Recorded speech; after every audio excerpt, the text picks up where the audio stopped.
Le savez-vous, on passe 9 à 10 heures assis tous les jours sur 24 heures. C'est énorme, c'est véritablement énorme, mais en fait on s'en rend pas compte. Et c'est une réalité qui est liée à notre société moderne, cette société qui elle nous a permis de développer un certain confort, mais aussi qui dépend d'une économie de plus en plus de services. Donc avant il fallait travailler dans les champs pour pouvoir vivre, et aujourd'hui on travaille dans des bureaux, assis derrière un ordinateur. C'est véritablement un fléau, c'est unanime, les études mondiales le disent toutes, au-delà de cette statistique qui est sortie il y a quelque temps et qui confirme bien ce que l'on constate chacun chez nous dans nos habitudes. Il est clair et net que la sédentarité, l'inactivité est un fléau de notre époque.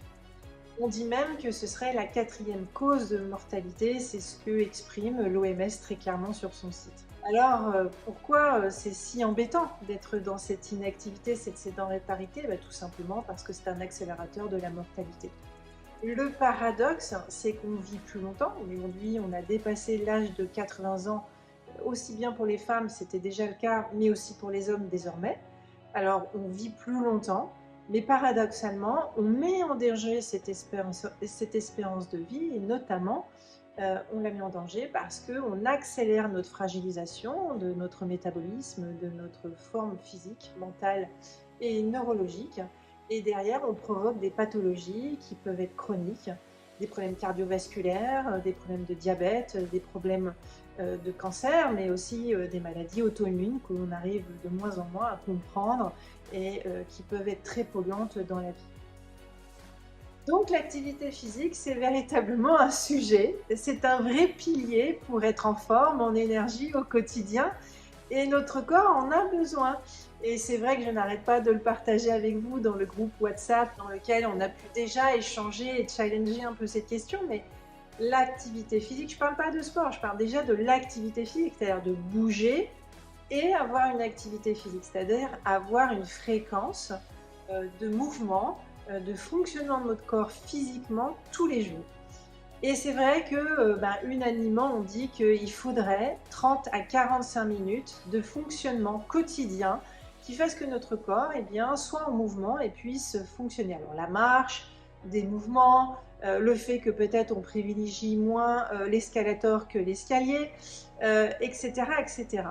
Mais en fait, je pense que le vrai sujet, et c'est pour ça que j'ai introduit comme ça, c'est que quand j'ai lu ces études qui nous disent que globalement on passe 9-10 heures, donc moi je me suis amusée à calculer le nombre d'heures que je passais assise, parce que à un moment donné, je suis bien obligée de travailler derrière mon ordinateur, j'écris, etc. Eh bien, même si je ne suis pas à ce niveau-là, même en le calculant, j'ai trouvé ça désagréable parce que je me suis dit que c'était encore trop. Et du coup, je vous invite à faire ce petit exercice. Amusez-vous à calculer le nombre d'heures que vous passez par jour assis ou couché, c'est-à-dire dans votre canapé à regarder peut-être un film qui vous plaît, une série, ou couché parce que vous vous relaxez. On met de côté le temps de dormir. Là, je vous parle vraiment du nombre d'heures où dans votre journée quotidienne, quand on est réveillé, nombre d'heures qu'on passe assis ou éventuellement assis dans le canapé, voire peut-être affalé, couché. Je vous invite donc à le calculer, alors pas juste une journée, à minimum du lundi au dimanche sur une semaine normale.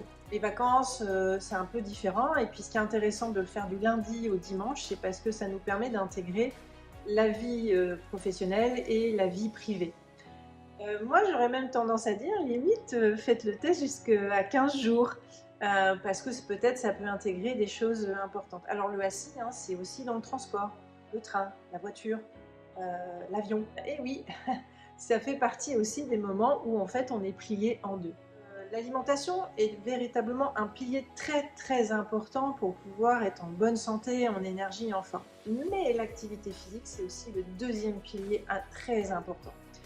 Et ce pilier-là, il est aussi quelque chose qui va soulever cette question de notre manière de fonctionner au quotidien. Déjà, l'alimentation est en interrogation, c'est quelque chose que j'aborde avec vous depuis un certain temps et c'est mon cœur de sujet. Mais sans l'activité physique, ça va être compliqué d'aller vers une meilleure santé, une meilleure forme, une meilleure énergie. Par contre, si vous mangez très mal et que vous faites cette activité physique, même si ça va être bénéfique, ça va vous freiner dans l'évolution positive. Pour autant, c'est important quand même déjà d'instaurer ces 30-45 minutes par jour qu'on recommande, qui sont véritablement le minimum syndical, et je répète, tous les jours. Parce qu'en fait, le vrai intérêt de reprendre de l'activité physique, donc un minimum de bouger, le jardinage, le bricolage, le ménage, ça fait partie aussi de ce moment où vous bougez. Tous ces instants où votre corps va fonctionner, je porte des sacs, je fais des mouvements, je m'étire, je marche, je vais quelque part soulever mes genoux, je vais bouger mes hanches d'un côté et de l'autre, je vais danser. Voilà, tout ce qui peut vous permettre d'être en mouvement physique va vous aider à vous sentir beaucoup mieux. Les bénéfices, c'est quoi? C'est que déjà, ça va aider la digestion. Pourquoi? Parce que on fait secouer l'intestin. La deuxième chose, c'est que ça va vous aider sur le plan mémoire, concentration, parce qu'on remet de la respiration dans le système cognitif. Également, ça va évidemment permettre de respirer, de remettre dans l'énergie dans le corps et notamment de casser le fait qu'on soit plié en deux et donc complètement coincé au milieu du corps. C'est aussi le fait de se reconnecter au sol. Donc les pieds sont bien posés sur le sol et on bouge, on marche, voilà. Si vous êtes dans un parc, c'est encore mieux parce que vous pouvez respirer, profiter de l'air extérieur aussi. C'est important de mettre en permanence le corps en mouvement, d'autant plus que si vous voulez bien dormir, ça a aussi une énorme incidence, le fait d'avoir un minimum d'activité physique, je répète, 30 minutes, 45 minutes minimum par jour. Donc du coup, ça veut dire que dans nos 24 heures, en dehors de l'heure de sommeil, qui est à peu près 7-8 heures en moyenne pour chacun, eh bien, il faut instaurer ce 30-45 minutes qui fasse qu'on a bougé. Je l'ai déjà exprimé dans mes échanges, dans le groupe WhatsApp, mais vous pouvez le fractionner ou vous le faites en une fois. Mais en tout cas, il faut vous l'instaurer. Et il faut trouver le moyen de vous remettre en activité. Par contre, rester 9-10 heures, voire 7 heures en continu assis sur votre chaise, derrière votre ordinateur, derrière le téléphone, c'est pas bon, c'est pas bon du tout. Et d'ailleurs, les entreprises commencent à en prendre conscience. Je pense qu'aujourd'hui, on se rend bien compte que ça a une incidence aussi sur l'état de notre squelette. Il y a en QVT des vrais sujets aujourd'hui de la manière d'améliorer à la fois l'ergonomie de la manière dont on peut être assis, mais aussi d'inciter à l'activité physique. On en est même aujourd'hui à une situation où le gouvernement français a enfin réalisé que le sport, l'activité physique n'était pas suffisant pour les enfants. Et donc aujourd'hui, il y a une proposition qui est faite en donnant un chèque de 50 € pour cette rentrée pour permettre aux familles en fait, d'inscrire leurs enfants à une association sportive. Je trouve ça top, c'est très bien.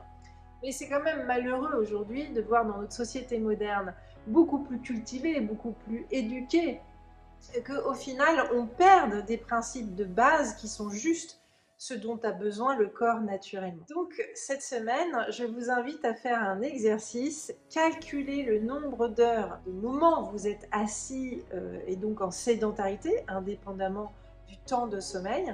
Et puis amusez-vous à côté à calculer le nombre d'heures, de temps que vous passez à être en mouvement.